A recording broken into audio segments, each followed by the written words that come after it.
Chapter 6.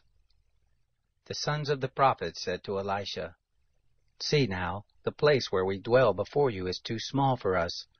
Let us go to the Jordan, and take every man a beam, and let us make a place there where we may dwell." He answered, "Go." One said, "Be pleased to go with your servants." He answered, "I will go."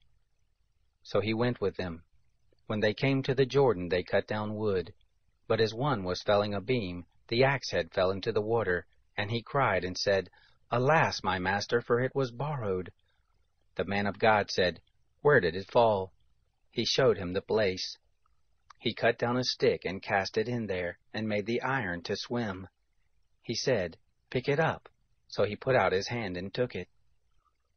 Now the king of Syria was warring against Israel, and took counsel with his servants, saying, "In such and such a place shall be my camp." The man of God sent to the king of Israel, saying, "Beware that you do not pass such a place, for there the Syrians are coming down." The king of Israel sent to the place which the man of God told him and warned him of, and saved himself there not once nor twice. The heart of the king of Syria was very troubled for this thing, and he called his servants and said to them, "Won't you show me which of us is for the king of Israel?" One of his servants said, "Not so, my lord, O king, but Elisha the prophet who is in Israel tells the king of Israel the words that you speak in your bedchamber." He said, "Go and see where he is, that I may send and get him." They told him, saying, "Behold, he is in Dothan." Therefore he sent horses and chariots and a great host, and they came by night and surrounded the city. When the servant of the man of God rose up early and went out, behold, a host with horses and chariots was round about the city. His servant said to him, "Alas, my master, what shall we do?" He answered, "Don't be afraid, for those who are with us are more than those who are with them." Elisha prayed and said, "O Lord, please open his eyes that he may see." The Lord opened the eyes of the young man, and he saw, and behold, the mountain was full of horses and chariots of fire around Elisha. When they came down to him, Elisha prayed to the Lord and said, "Please smite these people with blindness." He struck them with blindness according to the word of Elisha. Elisha said to them, "This is not the way, neither is this the city. Follow me, and I will bring you to the man whom you seek." He led them to Samaria.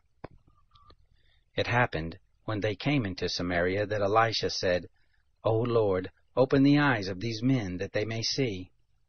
The Lord opened their eyes, and they saw, and behold, they were in the middle of Samaria. The king of Israel said to Elisha when he saw them, "My father, shall I strike them? Shall I strike them down?" He answered, "You shall not strike them. Would you strike those whom you have taken captive with your sword and with your bow? Set bread and water before them, that they may eat and drink, and return to their master." He prepared great provision for them, and when they had eaten and drunk, he sent them away, and they went to their master. The bands of Syria came no more into the land of Israel. It happened after this, that Ben-Hadad, king of Syria, gathered all his host, and went up and besieged Samaria.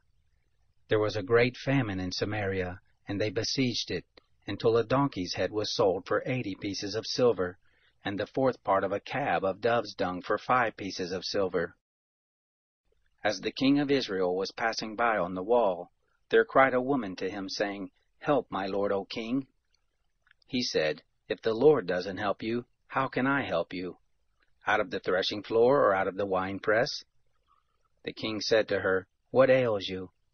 She answered, "This woman said to me, 'Give me your son, that we may eat him today, and we will eat my son tomorrow.' So we boiled my son and ate him, and I said to her on the next day, 'Give me your son, that we may eat him.'